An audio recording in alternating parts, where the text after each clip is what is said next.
Good evening once again. We're glad to have you all back. Obviously, I'm Katie McKinney, and the founder and the head of Classical Academy de Lafayette. I just have to share with you some just fun things that continue to happen at the school. We just had last Saturday, we had a big shoot with our shooting team over at the gun club, St. Louis Gun Club. And we have almost 20 shooters now, which is fantastic. And it seems like whether it's a competition or a practice, we continue to hit personal records.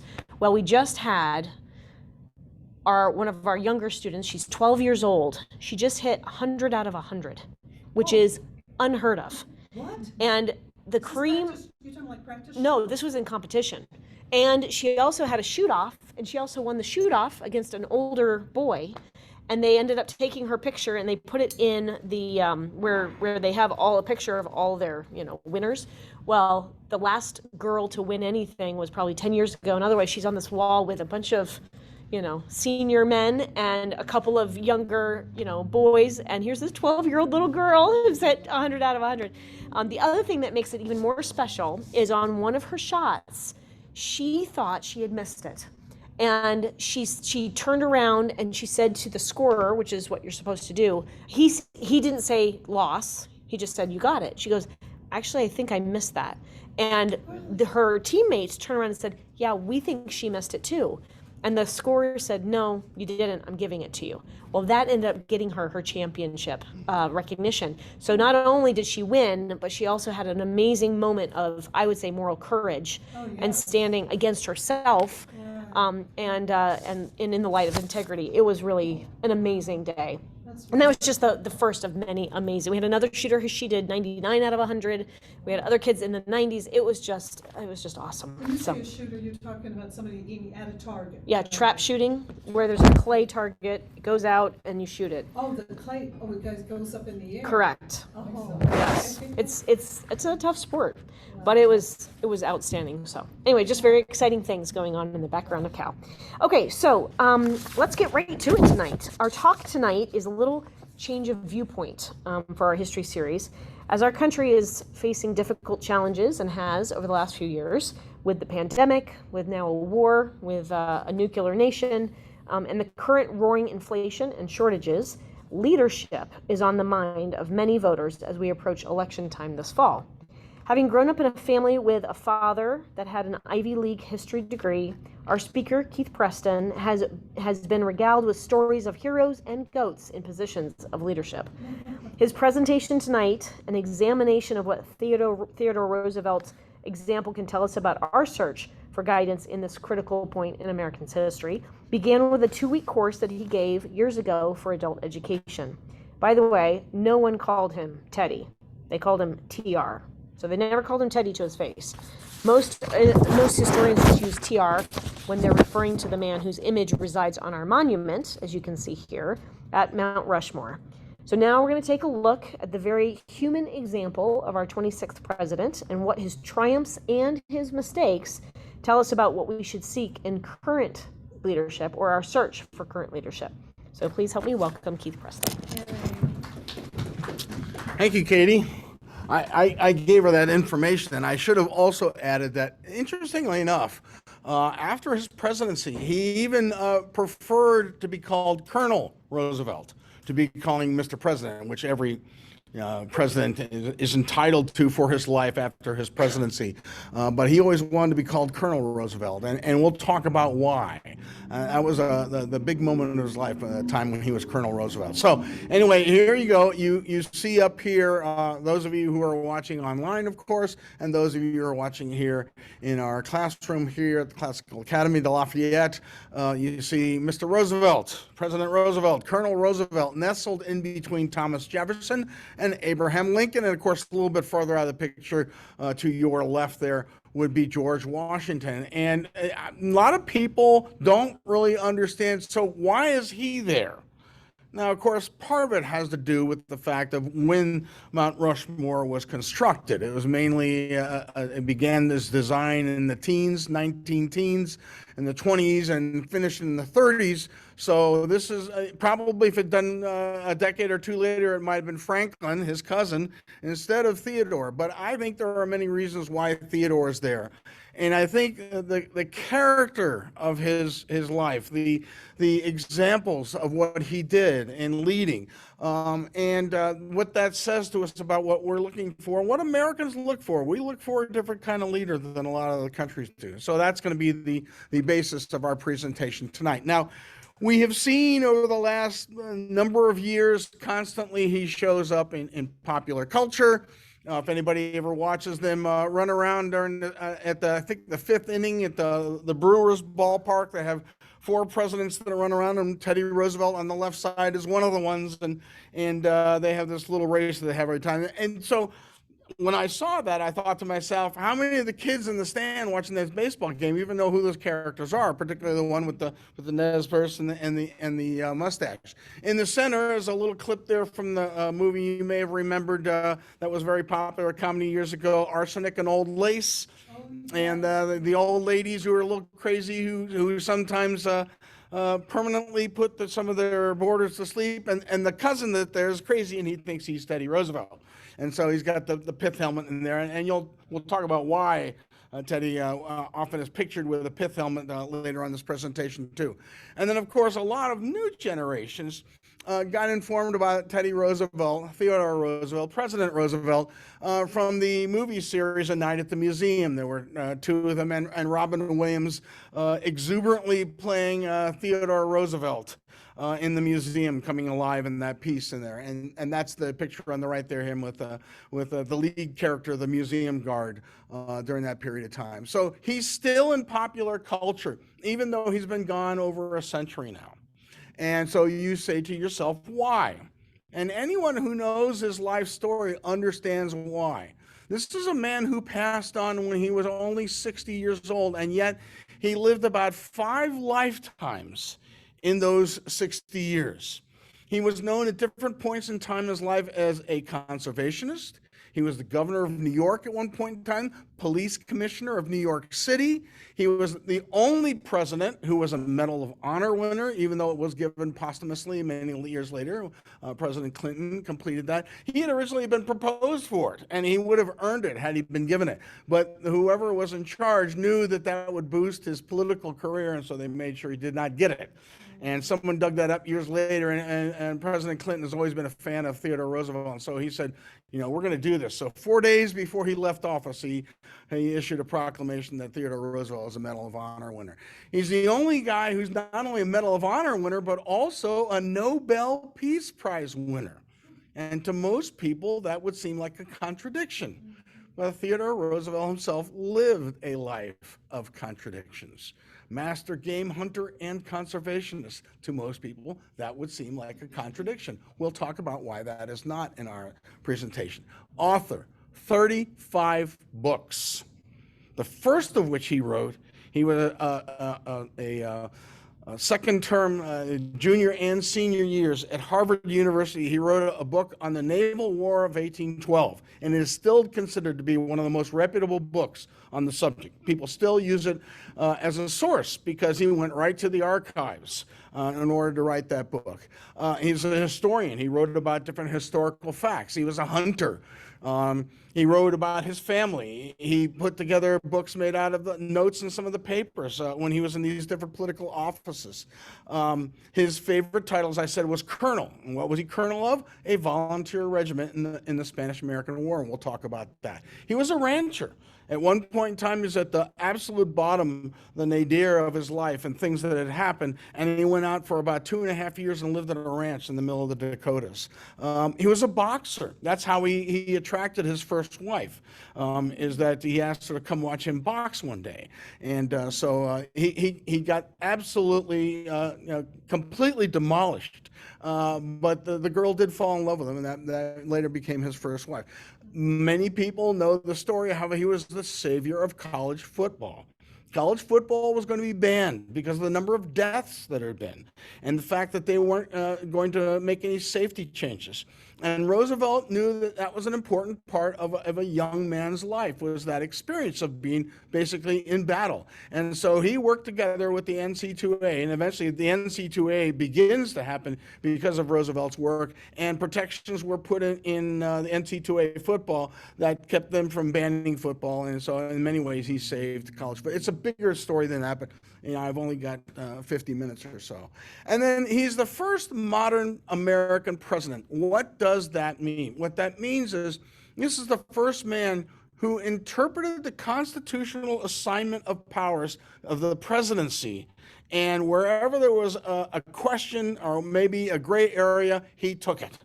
And we expect that now of our presidents. Why haven't you fixed inflation? Why haven't you stopped this war? Why haven't you, done whatever it is? And we expect that today. You did not expect that of the presidency until Theodore Roosevelt said this is part of my job, and thus he became the first modern president in full executive power. The painting on the right there, if you've ever seen the Edmund Morris trilogy of biographies, that's on the middle one, which is called Theodore Rex, and it's one of my favorite paintings of him because it really gets the sense of the man and who he is. So, in our presentation tonight, I'm going to give you a list of 5 attributes that I think are really ones that Theodore Roosevelt, I'm just going to start calling him TR because it's easier to say and it's quicker, that TR exemplified in his life and in his presidency, and then a list of 3 failings that in the end proved to be part of the reason he didn't accomplish as much as he could have. And actually there were times later on when he tried again to be elected president and failed, and there was rumor that he was going to try again not too long before he passed on, because like I said, he was only 60 years old when he passed on in 1919. So we're going to talk about those. I personally believe you could do a fascinating, one of these limited series, 30 episodes, each one of them 1 hour, and people would be fascinated, and Hollywood wouldn't have to lie. Of course they do that. They make things up, and a lot of times as a historian I say, you don't have to make that up, just tell the story. It's fascinating as it is. You don't have to embellish it.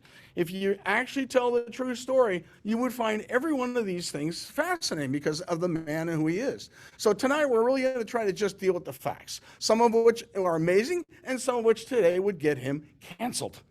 Okay, but that's the world that we live in. It's not the world that he lived. Number 1, in his 60 years, he lived what he liked to describe as the strenuous life. Now, that came about for a specific reason. He was born into wealth. His father was one of the wealthiest men in New York.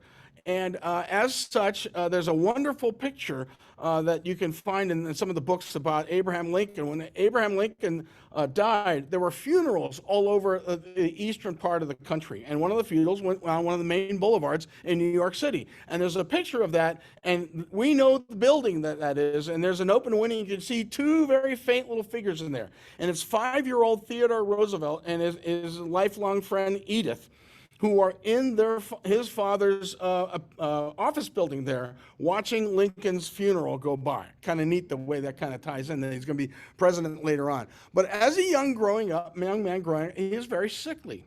And so one day his father said to him, Theodore, you have the mind, but you have not the body. And without the help of the body, the mind cannot go as far as it should. You must make the body. And he said to his father, Father, I will make the body. And being a wealthy man, his father promptly goes out and builds his own gymnasium for his son on their property. And that's when he started doing some of the things like learning to box and learning to do exercises and learning to hit the medicine ball and do pull-ups and all that sort of thing. And so I love between the rather dandy-looking 7 or 8-year-old there on the left, on the right, you've got the 16, 17-year-old Theodore Roosevelt, who has made himself, he's willed himself to be a strong and tough man. Otherwise, he was not going to live long. His father was very blunt with him. You won't live long. So this is what you got to do. And so that's what he did. And for today's presidency, what a president of the United States has to do, whether it's 4 years or 8 years, it's a marathon. And so we are going to need to have men that can take that kind of tough duty and put the efforts into it and make sure that things get done. And so living that strenuous life is a big part of his success as a president. He was famous for taking a reporter says, "You want to hear about such and such? Yes, follow me." And he'd walk at a fast pace from the White House down to the Potomac River and go swimming in it, and then come out and keep talking to the reporter, and then he's back at the White House. Okay, and that reporter could not keep up. But boy, they better stay up with, and usually Roosevelt was twice their age, so it was a good lesson for all of them. Number two, Roosevelt is a big picture guy. And when I said he's the first modern president, he's the first really full executive. You know, part of his job is to get Congress to do its job. Part of his job is to run the bureaucracy, and you are starting to get a bureaucracy by the time we enter the 20th century. Part of his job is to personally negotiate things with foreign countries. It used to be you always left that to the State Department or whoever your Secretary of State was, from Jefferson on, John Quincy Adams, etc. Roosevelt, as you're going to see, is going to do a lot of that himself. He's not going to trust anybody else to do that. That's his job. He's the executive. He runs the country. And presidents had always seen one of that main part come out in foreign affairs. So we did have a background on that in American history that presidents would be very much involved in foreign affairs. Washington, he had to dance with neutrality in the French Revolution. And when both France and England were expecting him to take sides, when the Napoleonic Wars were getting ready to start, it's Washington that says, we are staying neutral in this. That was a key part of setting the pace for the future of American diplomacy. Jefferson, on the other hand, also knew there was times you had to take the bull by the horns, you had to fight. Like when he took on the Barbary pirates in North Africa during his presidency. And Lincoln had to have excellent skills in the way he was handling his politics in order to keep Europe from recognizing the Confederacy. That's one of the biggest problems he had during the Civil War. If either England or France, who badly needed Southern cotton, had recognized the existence of the Confederacy, that would have broken the blockade and the Civil War might not have been winnable and the South would have kept its independence. With TR, it was different. By the time we get to TR at the turn of the century, he sees the United States necessarily as an equal world power to the other empires at the time. We need to be an equal and not, be subservient to the British Empire, to the French Empire, to the Russians, to the Japanese, all the others that are starting to gather up territories around the world. The United States has to be part of that negotiation. Otherwise, we're going to have to be subservient to these other countries when we need the raw materials. We need to be a great manufacturing power, which we're going to be. Now, this is how he earned his Peace Prize. He had gained a reputation for being fair and at the same time tough when he was involved in diplomatic relations. And so in 1905, there was a war between Russia and Japan, which is costing both of them quite a lot, both in money and in lives. So the Japanese approach him and say, would you be willing to negotiate an end to the war that we have out there right now? So he said, yes, I will, but you'll need to come to the United States to do it. You got to be on my territory. I'm not going to go to some other place here. So they came to the United States, and they actually had the negotiations in Portsmouth, New Hampshire. Now, he stayed either at Sagamore Hill, his home, or Washington, D.C., but in those days, by this time, you've got telegraph going, there's a lot of communications going on, and Roosevelt is negotiating that. Now, one of my favorite letters that he writes about this, and he says, the Japanese asked too much in the negotiation. And he says the Russians are 10 times worse because they are stupid and cannot tell the truth. But in the end, he was able to have them both see it was in their best interest to end this. And it was not an exchange of territory. The Japanese wanted to have some recompense. The Russians wanted some piece of territory. And so in the end, he was able to get them to stop the war, and that's how he won the Nobel Peace Prize. And it was well earned. And again, the interesting thing is that Roosevelt certainly had the reputation by this time, after his time on the Spanish-American War, and how badly he wanted that war and wanted to be involved in that war. So some people said, well, he's a warmonger and he's an imperialist. And you can see how they made that case. But at the same time, he did something that rightly earned him the Nobel Peace Prize. Yes? Did either Japan or Russia have to give up any territory? Okay, here's the question. Did either Russia or Japan have to give up territory? They were both expecting something. They were both expecting either monetary recompense or they're expecting territorial recompense. Now, eventually, they're going to work out some sort of deal. In the end, Japan is going to get hegemony over Korea, and the Russians are going to get some of a peninsula that they wanted. But the fact of the matter, the real significance of this is two things. One is he got the thing settled, and so everybody gave him credit for getting settled. But it also, he reflected back on it, and already he could see how the Japanese were becoming very interested in acquiring more territory. So 40 years later, his cousin's going to have to fight the Japanese again, Franklin. And at the same time, here we are for the last, 80 years or so, we've had to deal with some form or another of the Russians and their territorial desires. So I also thought it was interesting the way he kind of read the two parties there in this case. But anyway, he did earn that Nobel Peace Prize. TR was different from many other American presidents. He wanted the United States to be a major player in affairs, in the world affairs. Up until that point in time, the presidency of the United States was really not the seat of power that we think of it. You had rare examples like Andrew Jackson because of the nature of who Andrew Jackson was, or Lincoln because he had to because of a civil war. But think about it, from Lincoln on to Teddy Roosevelt, how many American people could actually identify any of the presidents during that period of time? Because the most powerful men in the world were not those presidents. And as we got closer to the turn of the century, the most powerful man in the world was not the president. The most powerful men in the world were Andrew Carnegie, or J.P. Morgan, or Commodore Vanderbilt, or all these other, big tycoons. And the president of the United States stayed in power if those tycoons oftentimes backed them. We're going to see examples where TR is going to completely change that to this day. So he wanted the United States to be a major player.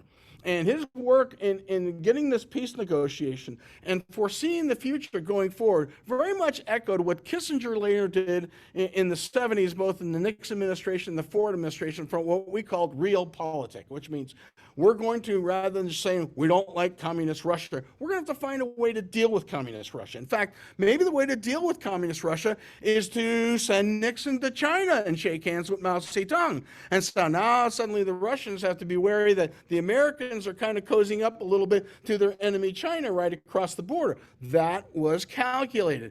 Roosevelt's doing the same kind of thing here in the way he's dealing with some of the European powers as he goes through his presidency. So he saw it as the world's great democracy versus these European empires that have territories all across the globe. And balancing Russia and Japan in that peace agreement, without either one of them making feel like they had to give up a lot to get that peace agreement, is also going to reduce some of the influence that either one of them could have versus the other over China. China is a basket case at this point in time, but everyone knows it's rich in materials that everyone needs. That is still true today. Your Tesla is going to run on lithium, probably a lot of it dug out of China. And so already Roosevelt sees all the minerals, all the coal, all the steel, and all the things of the early 20th century that are going to be necessary for a manufacturing world and make sure that not one global power has control over something like that. Another example of that is he wanted them to see that America had arrived. So in his full term, which is his second term, he only had about 3 years in his first term because that was McKinley had been elected and died, and that's how Roosevelt became president. By the way, Roosevelt is still the youngest man ever to be president. He was 42. John F. Kennedy is the youngest man to be elected president. Roosevelt at 42 is the youngest man to become president. So during that time, he was always a big fan of the Navy. He knew the importance of the Navy in protecting American trading passages and protecting us against other European powers that would try to dominate certain sections of the world. So he had, during that time, he had built up a new American fleet. It was painted with fresh whitewash and was known as the White Fleet. And he said, all right, we're going to send this fleet around the world. And that fleet is going to be an announcement to others that we are here. We have a modern Navy. We'll use it if we need to. And America has arrived on the world scene, and that we are now a factor whenever any of these other empires in power are considering a move somewhere around the globe. The United States is also going to be a factor to play in that. And during this period of time is where we started saying we need coaling stations for our fleet. That's how we got America Samoa, because that's a place that was used as a coaling station. A lot of other territories in the Pacific were part of that. And eventually, it will be one of the reasons that Roosevelt will want to build the Panama Canal. Number 3, he was a leader.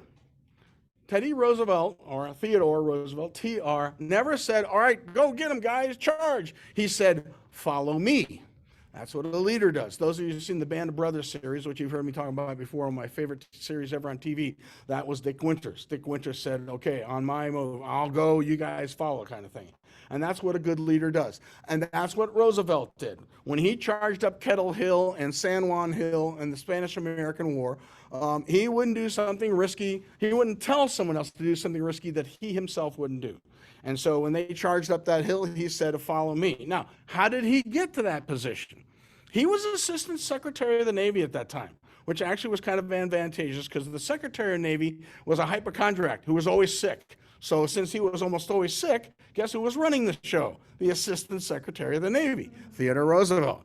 And so when it became clear there was going to be war between Spain and the United States, Roosevelt quits his job as Assistant Secretary of the Navy rather than staying there and loving the power of it all, and puts into motion putting together the Rough Riders, which are a volunteer force. Look at his collar. It says USV, United States Volunteers. Everyone on the Rough Riders were, all they had to do is, could you ride? Because they were supposed to be a cavalry unit. Can you ride? Yes. What have you done out there west? Well, I've done all these things. And you look at the people who were in the Rough Riders, you had all kinds of people. You had some guys who probably had, warrants out for their arrest somewhere out west. That you had guys who were ex-Buffalo soldiers. They had been part of the colored troops during the Civil War, and they were out west, and they came for opportunity there. So he put this volunteer group together.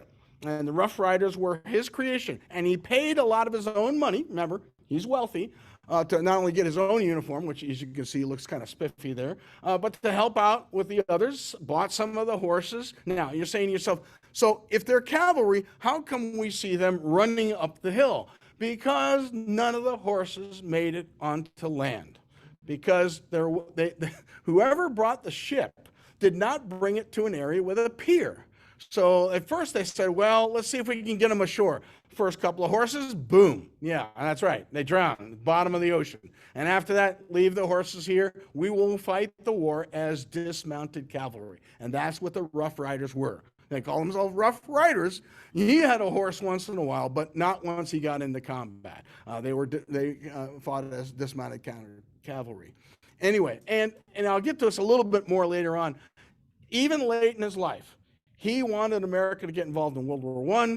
When we finally did get involved in World War I, he personally went to the White House and asked Wilson to give him a command of a volunteer unit, and Wilson said no, because he knew darn well that Wilson might be running against Republican Theodore Roosevelt in 1920, and there's no way he's going to give him another opportunity to, or even die on the battlefield and in glory and all that sort of thing. So Wilson shot that down, pardon the pun.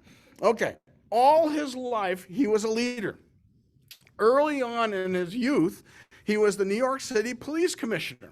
And he won it because he had been an assemblyman and he'd gotten well known for talking about the corruption going on. He hated corruption. To many of the people at that time, he was considered a traitor to his class. He's a rich guy. And then the guys who were mainly doing the corrupt deals were the upper class elite who were controlling anything. Anyway, when he became police commissioner, he was going to do it the way of the strenuous life. And so he'd often go late at night, patrolling on the beat in the middle of the night, and he'd find policemen that were supposed to be walking the beat who were sitting in the corner sleeping. And so when he caught that way, out the door you went. Yes, you had a question?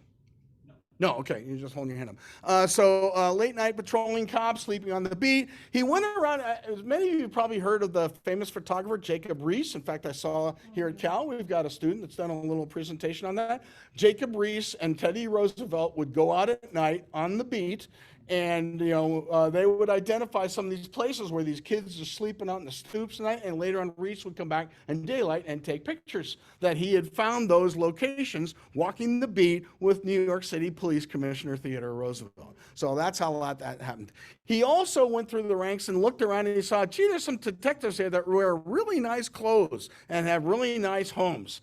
They didn't get that on a detective salary. And those people also got retired quickly. Most of the time, you're not going to be able to get somebody else to drop a dime on them and testify against them. So he just retired them.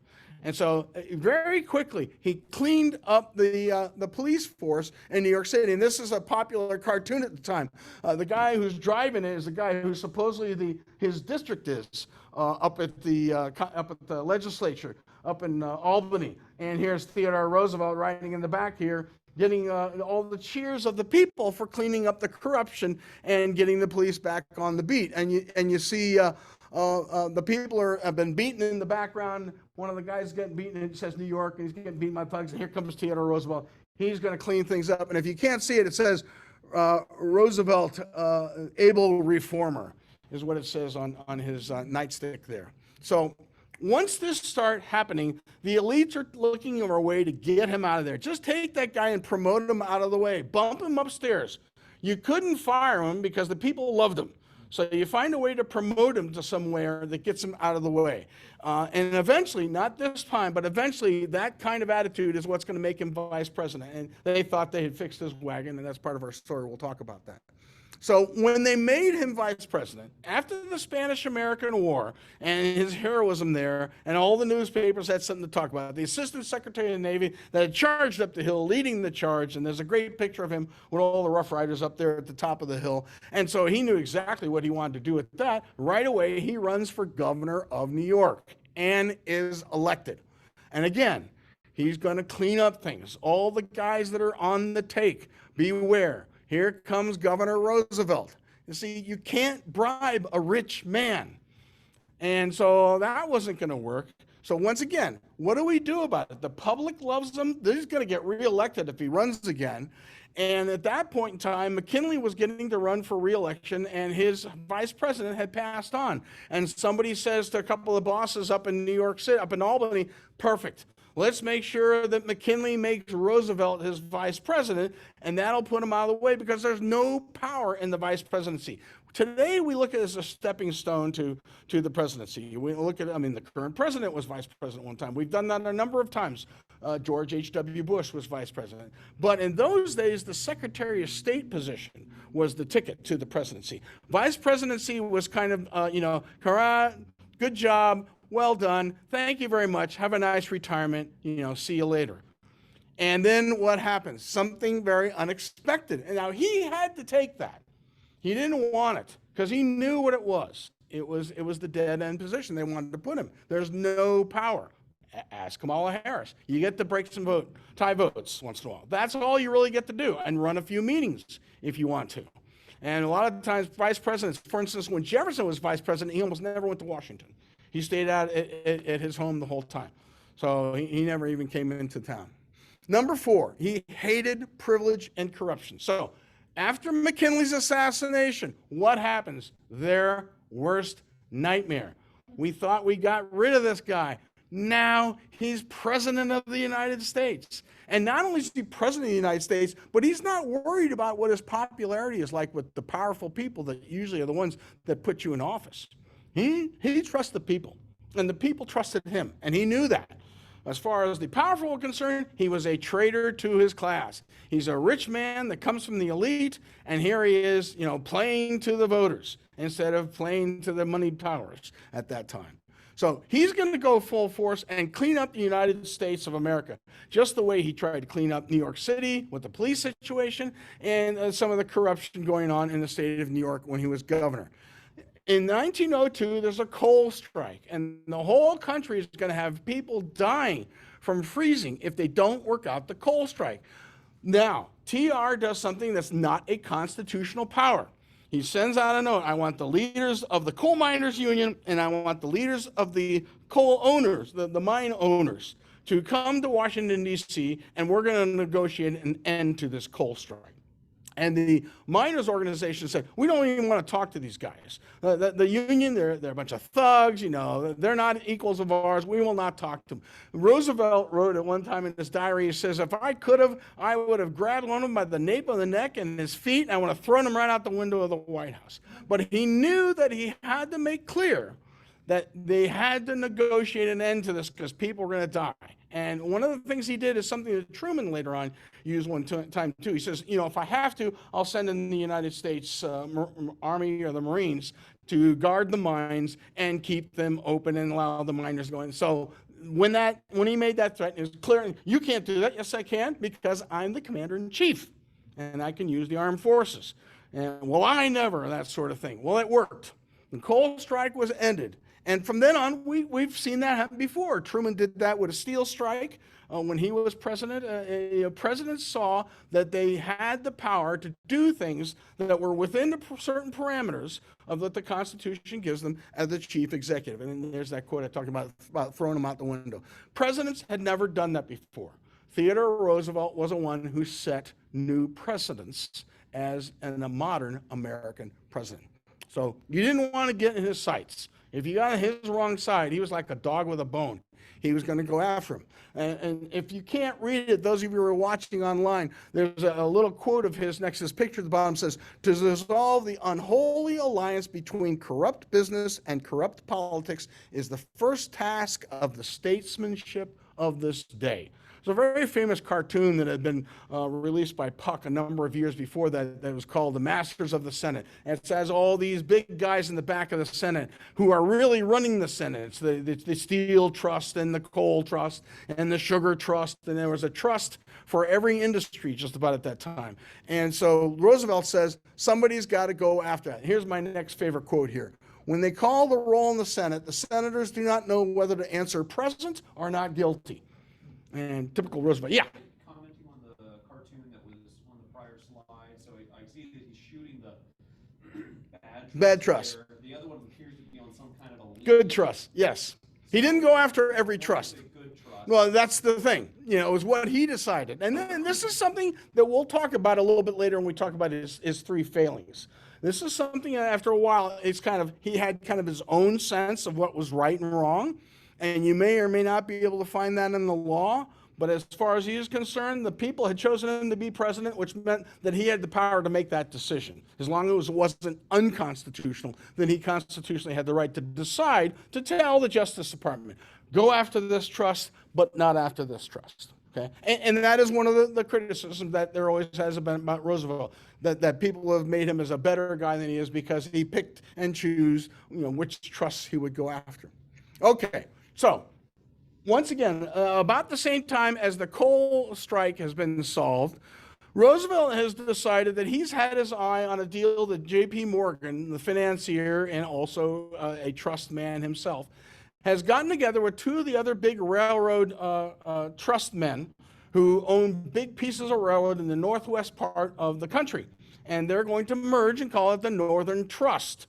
And that will dominate all the railroads over the country. Now, why is that a big deal? That's where all the farm goods are coming from. And in particular, the farmers during that period of time felt that prices were not going up far enough in their goods, and they were being charged higher prices all the time for putting their goods on the rail to take them into market into the central part of the country and the eastern part of the country. And so a trust like this would be higher prices for farmers and really make things tough for farmers. So he was furious with Morgan. In particular, he gets a note from Morgan which basically says, can we meet sometime soon at the White House very quietly? I'm sure we can come to some sort of accommodation. That's not the words, but you understand what he's saying. He basically, and he was fierce, he says, he's treating me like I'm just another competitor to buy off or manipulate. No. I'm the president of the United States. I represent the people of the United States. And he made the decision, I'm going to bust Morgan's trust. I mean, no one had ever stood up to someone like J.P. Morgan, and no one had ever used the antitrust legislation, which had been around for 20, 25 years by that point in time, against something as big as J.P. Morgan's Northern Trust. He had promised a square deal to every American. In other words, the idea was that everyone should have an equal opportunity. We don't guarantee you equal results, but we should be able to say you have an equal opportunity, and that you can have the unfair competition of a trust or a monopoly to have to deal with. So over the next couple of years, he fought Morgan's trust. Finally, around 1904, the Supreme Court ruled that the trust had to be broken up, and it was. And that landslide, that landmark ruling has led to a number of other trust decisions over our time. I guess the most recent one, Microsoft had to take its browser apart from Windows. And all of us remember when AT&T was broken up in the 1980s. We've had a number of times where we've had big monopolies broken up. And I'll go on record right now, Google, Facebook, look out. At some point in time, the trust busters are coming after you. You've got too much, you're too anti-competitive in your practices. So that's just my prediction. I could be totally wrong, but the ghost of Theodore Roosevelt is speaking to me now. Number 5, he would pursue whatever was best for the country. Now, obviously, he has his own ideas that he knows better and what's best for the country than anybody else. But there's sometimes when he would do something that, regardless of whether it was easy, whether it was going to make him popular, whether it was going to be expensive or whatever, if it was the best thing for the country, he would do that. And this picture is an excellent example of that. Now remember again, what is this guy known for? He's a warmonger. Yeah, but he won the Peace Prize. He's a hunter, kills hundreds of animals. Yes, but he's also a conservationist. Theodore Roosevelt, through executive order, put aside millions of acres of land for the public, because he knew that if he didn't, eventually moneyed interests would come in there, whether it's mining or lumber or whatever it is, and that would not be there for future generations. And he wanted to be there for that. And so for a time, he was allied with this guy right here. Anybody know who that is on the right? John Muir, the founder of the Sierra Club. So they were allies. Now, they fell out later on, and if I may have time to tell that story, because I think it holds interesting things, what we think about today. But he tried to see the U.S. future decades ahead. That motivated his negotiation of the Russo-Japanese War because of what that would mean in future decades for American trade in the Pacific. And this thinking ahead is what led him to be a great conservationist president. This should still be here for future generations. You go to Yellowstone, you can see just about the same look there as these two guys had. Now, it had already been made a national park then, but that was an example. He said, okay, that's great. We need to do this in more places. So places like the Devil's Tower in Wyoming, there's a lot of different places he went out and said, okay, we're making this a national park, or we're making this federally set aside land, and it will not be open to development. So he was a great conservative conservationist president. Now, he had a falling out with Sierra Club's John Muir. And what he had a falling out was what's called the Hetch Hetchy Project, which was going to build reservoirs out there in California. And John Muir objected to it on conservationist rules, and Roosevelt said, yes, but you can't have cities like San Francisco and Los Angeles out here without having a water supply for them. And so as tough as things are when they're constantly in drought out there in California, they'd be a lot worse had, in the end, TR said, no, we need to go forward with this one because it meets the need of American people in these major cities.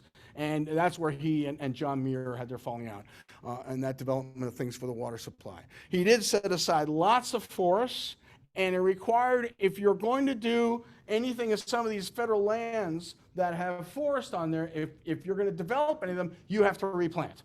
Because up to that time, they've been clear cutting and not replanting. He says, no, you're going to come in here, you're going to cut the lumber, then you can only do that if you're going to replant. And we now actually have more trees in the United States than we did our founding. And every time I say that, people go, that can't be. That can't be. Yes, it is. Because of the fact that we replant wherever we cut now. And you often find that when you replant an area that's clear cut, those trees will grow really well because they won't have to fight for canopy. That's going to be an open space that they're going to have a better opportunity for. At least that's how it's been explained to me. All right, let's talk a little bit about the Panama Canal, because you could put this in either category of a failing or a positive. In the end, he knew that for the United States to be secure as a world power in the future, if you got two big oceans on either side, not only do you need to have a navy to protect them, but you need to have a way to move them easily if war comes about, which was really helpful in World War II. All the shipbuilding is being done out in the East Coast during World War II has to get over that Pacific Ocean where most of the naval battles are going on, and getting through the Panama Canal cut months off of the time period that it would take those to get out there. So we needed the Navy to get either ocean for security. Originally, we'd had an agreement with Colombia to build the Panama Canal because Panama was a territory of Colombia at the time. It was part of their empire. And originally they negotiated a deal. And then the Colombian Senate rejected it. They wanted a higher price. And that made Theodore mad. Again, think about the way this guy feels. He thinks, all right, these guys are just into it for the money. I'm not going to let them endanger the United States' interest in getting this canal built. So he said to the Panamanians, if you guys happen to ever revolt against Colombia, we'll just have a couple of ships kind of floating around offshore and just kind of watch things happen. And there's no question that we incited the Panamanians to revolt against the Colombian government. The minute the Panamanians got control of the main city, they declared their independence. We recognized them a few minutes later, and we got them to sign the deal for the Panama Canal. And it's interesting the way he looks at it, because he knew that everyone was going to know what happened. As I said, it paid off in World War II.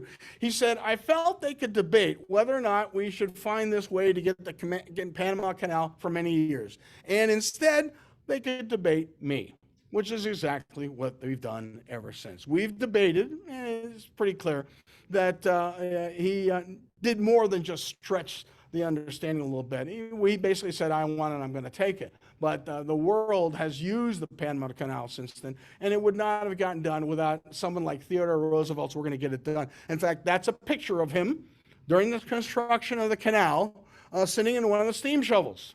And by the way, that event of him going to the Panama Canal is the first time in American history that an American president had left the United States during his term of office.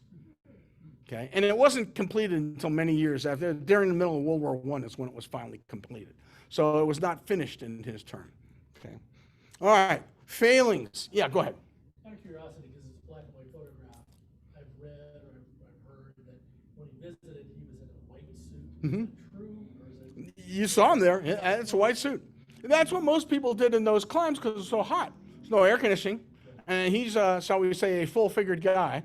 And so he's going to wear a white suit. But also, he's not big ego. This is going to be one of the ones I'm getting to here. He stands out.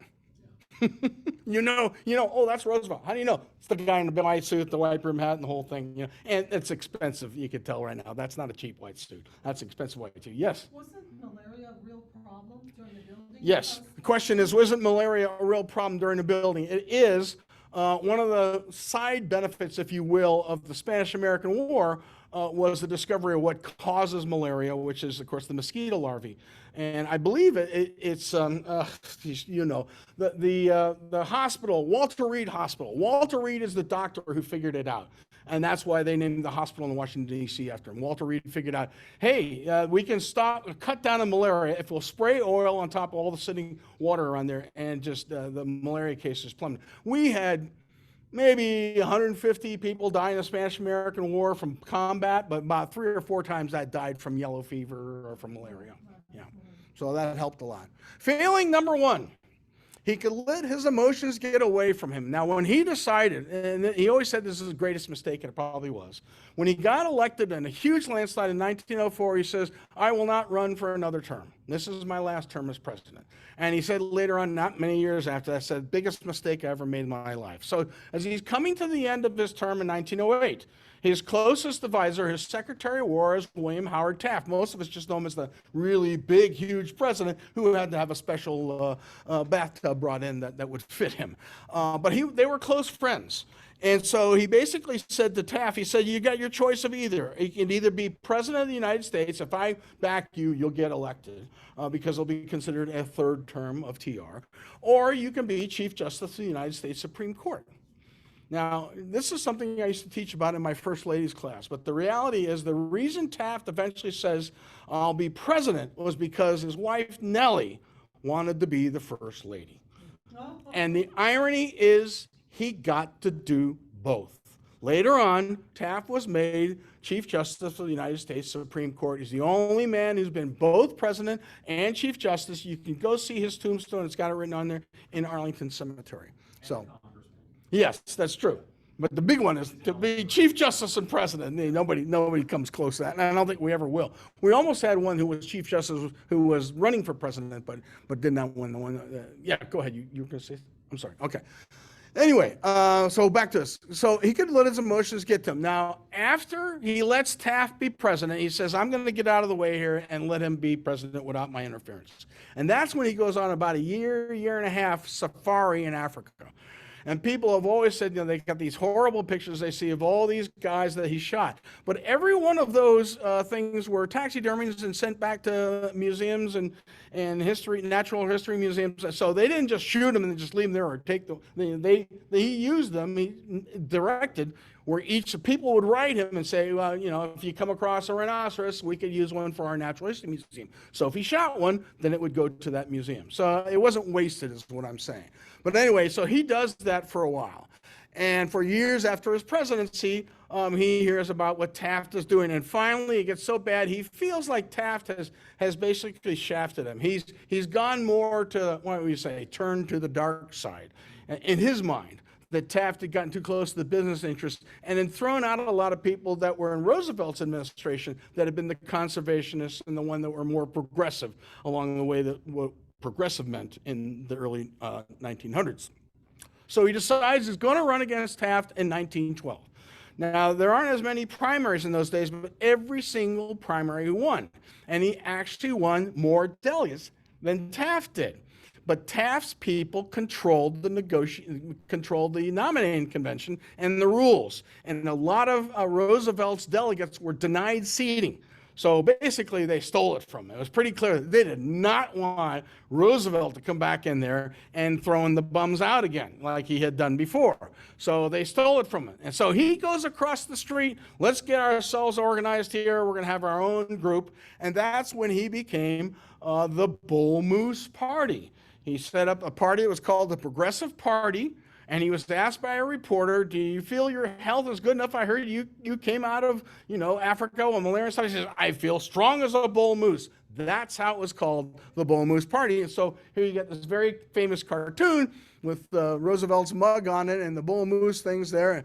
And the guy says, suffering snakes, how Theodore has changed, because he's got these big bull moose antlers on there. Anyway, that split in the party ended up being a disaster for the Republicans. Actually, he got many more votes than Taft did. Taft finished third. Roosevelt finished second. Had the two been together, it would have been a Republican victory again. And that's how Woodrow Wilson, the Democrat, became president in 1912. And the Republican Party never forgave him for that. You split our party in half, and of course you end up getting 2 terms of Woodrow Wilson in the White House. So they were very upset about him. So then when World War I comes about, he's thinking, hey, look, we know who the bad guys are. You've got the Ottoman Empire, which is the Turkish group. You've got the Central Powers, which is this old tottering emperor that's about to fall apart, and all these little countries that want independence, Hungary and Serbia and all these areas. And then you've got the German Kaiser, who is pretty clear that he wants to dominate things. So as far as he's concerned, it's very clear to him who the good guys are in this fight. The British and the French, and the Russians only because they're fighting the Germans, because he doesn't have a lot of love for the Tsar, and he still feels the same way he did about the Russians from the negotiations in the Russo-Japanese War. But he knew that many people said, you have no business weighing in on this. You're an imperialist. I didn't get into this, but there's a period of time where people opposed Roosevelt because they saw him as an imperialist.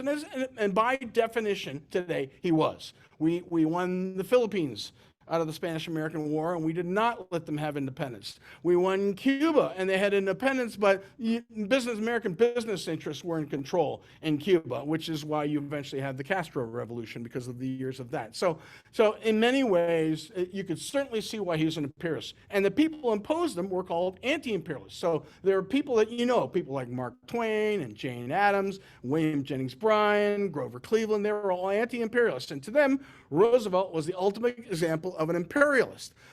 He felt that the U.S. democracy must defeat the imperial Central Powers. And at one point in time, in about 1915, 1916, Lusitania has been sunk. Other American ships are getting sunk by the German U-boats. And Wilson's saying, he's running on. His campaign slogan is, He kept us out of war. But as far as Roosevelt's concerned, what a dreadful creature Wilson is. I cannot believe our people have grown so yellow as to stand for him. That's the way he felt. He felt a guy like Wilson was a coward and wasn't willing to stand up. And again, I'm not saying that he's right or is wrong. Certainly during that time period, a lot of people agreed with Roosevelt, but he never did understand the isolationist nature part of America, which actually goes all the way back to Washington and wanting to be neutral in those early years and protect the young country of the United States. So Roosevelt said, well, it's different now. We're one of the world powers, and we're not going to get anywhere by not getting involved in these things and identifying who the bad guys are and taking them off. Of course, you didn't have to worry about somebody having a nuclear missile and shooting it at you in those days. He's thinking the White Fleet can take these guys on. The American Army can take these guys on. And of course, he had a big ego that would often blind him to what was reasonable. His daughter once said he wanted to be the bride at the wedding and the corpse at the funeral, which is a pretty good description. His daughter knew him pretty darn well. So and this is a phrase someone used once about a family member of mine, is he wasn't always in the right, but he was never in doubt. Okay? And so that means sometimes he's going to be wrong, but he's still not in doubt because it's his opinion. And that could lead to big trouble and huge accomplishments, as you saw happen during his presidency. But it didn't exactly win him, he didn't persuade many people.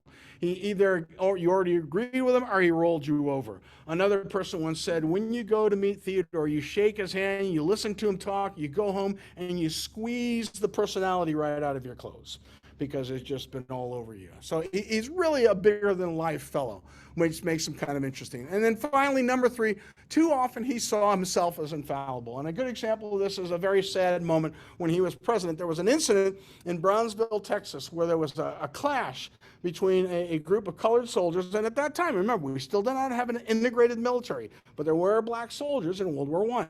And you had a clash between black soldiers and some of the townspeople. And a number of people were killed, and a large number of the soldiers were accused of either assault or murder in that case. And Roosevelt was being told, you're commander-in-chief, you have a blanket amnesty on this and get them out of there because you know what happened. And Roosevelt has his moments where he's very amenable to seeing every man as equal regardless of his color.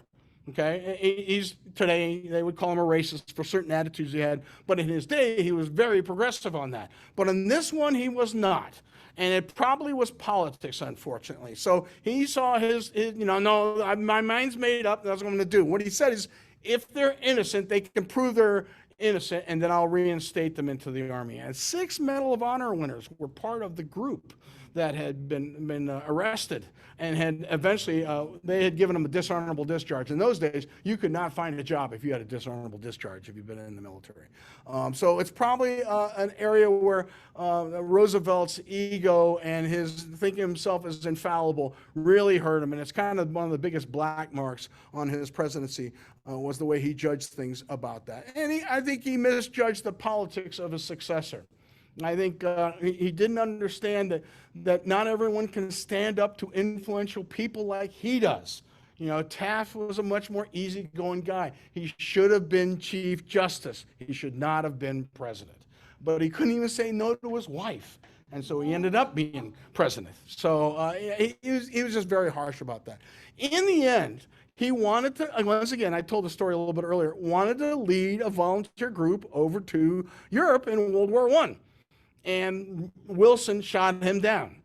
All 4 of his boys served. One of them was wounded badly but recovered. 2 of them served without any wound. But his favorite was, and everyone said it, everyone knew his favorite, was Quentin, who was 18 years old at the time. And Quentin went into this new thing called the Army Air Corps. And Quentin was shot down and killed right in the last couple of months of the war. And he never recovered that. Within a year, he passed on. And,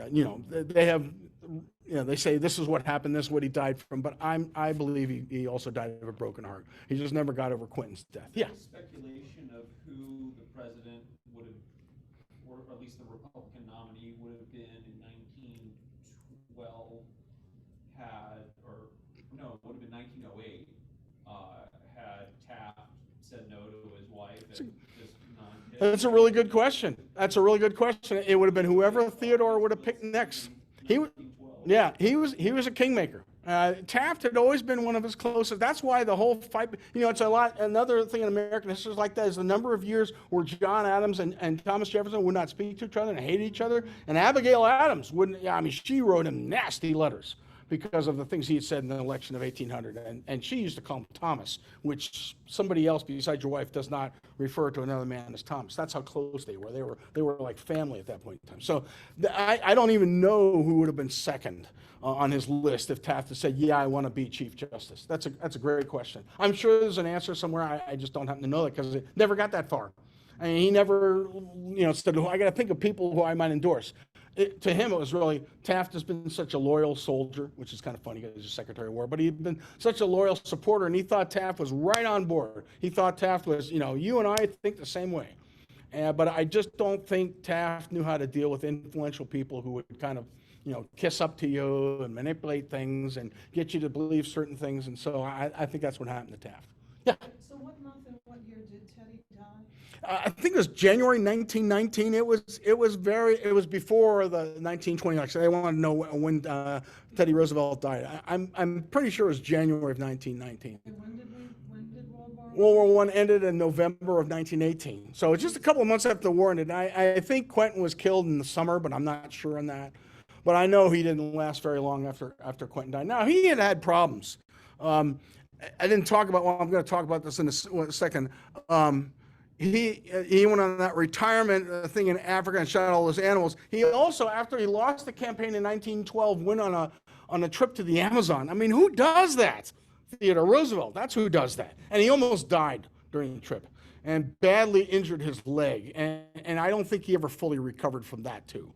And had some pretty bad diseases down there. I'm not going to get into it because I'm not going to describe it all. But, other than malaria and other things, it was a pretty rough trip. And it's he almost passed on during that trip. And when he came back, he was quiet at home for much longer than he usually was. He usually couldn't sit still. So I don't think he ever quite going over that. But it's just amazing the things that he did. Who does these things?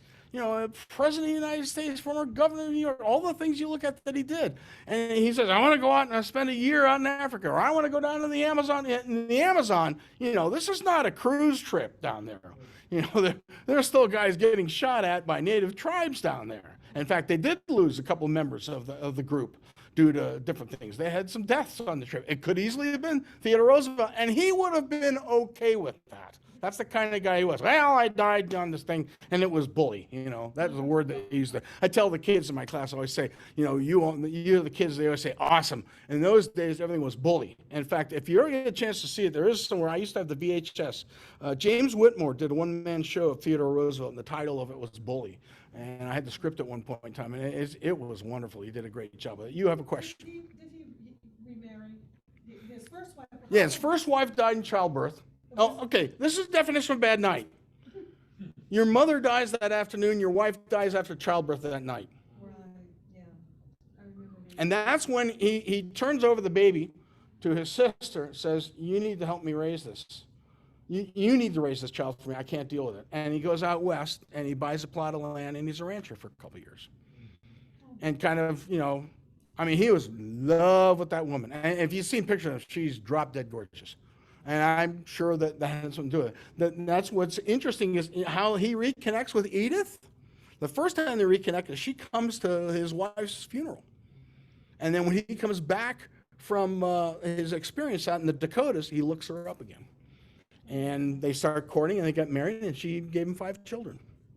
So, yeah, she died in 1948. So she saw World War II and all. He had warned. He said, keep your eye on the Japanese and the Germans. He said that in 1918. And, a couple of decades later, yeah. The guy knew. He would have been the kind of guy that if we were in present day and he was 20 years past his presidency, you'd still see him being interviewed on cable news or whatever. What do you think about what's going on with Ukraine and Russia? And he would have had, some interesting thoughts. What did he think of the Tsar? What did he think of the Tsar is the question. I don't think he associated with the Tsar because he knew the Tsars basically reigned. It's all the other people below that are ones that are making the decision, let's fight Japan, let's make peace, let's do this. So that's not, the Tsar by 1905, this is after the Potemkin attempt at revolution. His number one concern is his wife, and his number one concern is his wife, because his wife's number one concern is this hemophiliac son that they have who's the heir to the throne. So by that point in time, the Tsar is not really running things. His people tell him what to do, and he says, all right, well, let's do that, and that sort of thing. But he's not really running things. The word czar and the word Kaiser are both just Yes. translations for the Yes. title Caesar. Yes. It goes back. The comments being made that word Tsar and the word Kaiser are both versions of their language of the word Caesar. And that's very much true. Very much true. So that's, he left a huge legacy. Like I said, he was barely 60 when he died. But there are these certain things that we look at and say, well, these are the kind of things we look at in leadership. These are the kind of things we know that, and again, you have to have someone who can resist some of these foibles and failings, because power is an intoxicating thing. And if we look at that rather than, well, this person can win this section of the country, or this person is really handsome, or whatever it happens to be, or this person has this kind of background, but look at the qualities that the person has of leadership, I think that's the kind of thing that will bless this country, and I am happy to take any other questions. Yeah. He wrote a really interesting book called Wilderness Hunter. You can never find it. Very interesting. Yeah, he said he wrote a very interesting book called Wilderness Hunter. Like I said, 35 books. And some of them are like letters of his children and things like that. But he wrote some, he's a good writer. Harvard education, and when he comes out of that Harvard education, he already had like I said, to this day, that book, The Naval War of 1812, is still considered the ultimate authority on that action. And he wrote that when he was a student at Harvard University. Yeah. How did his father make his money? What kind of? Most people in those days made it real estate if you were in the cities, things like that. Okay. You did deals, you did business deals, and sometimes with industries. And so, he was born into money, but Roosevelt is a Dutch. You remember the Dutch were here before the rest of us were, okay? New York City used to be New Amsterdam. Was your father a history teacher? My father was not a history teacher. He was a executive of a number of different companies. But he went to Princeton. He loved history. He took history. And he says, I said, what did that do for you, Dad? You weren't a history teacher. He says, taught me how to think, taught me how to speak, taught me how to write. All of which he needed in the business he was in. So and I remember going back with him at one reunion in 1951. No, it was the class of 51, so it's 15 for 51. So I'm in 1966, which makes me, and I remember meeting his history professor, which he loved, who was actually a Yale graduate and always had a bulldog in his backyard.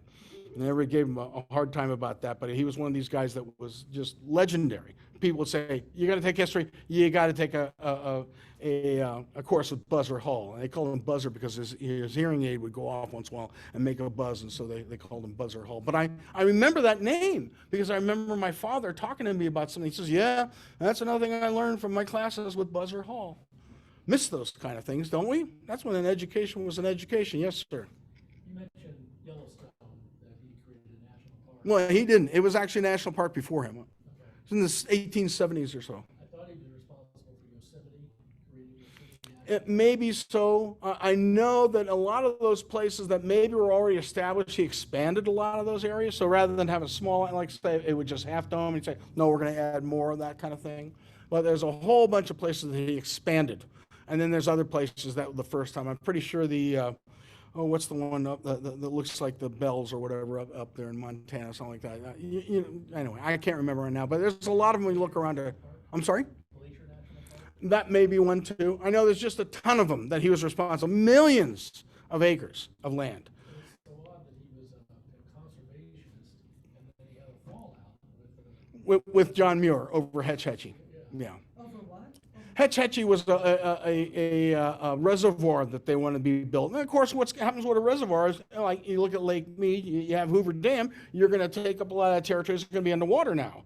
And that will be a threat to some wildlife, and it will bring in, like it did in Lake Mead, a certain amount of people coming there to reside there, and it will take away the wilderness feeling of what it used to be. Roosevelt knew that with the growth that was starting to happen with Los Angeles and San Francisco, water was going to be a problem for California.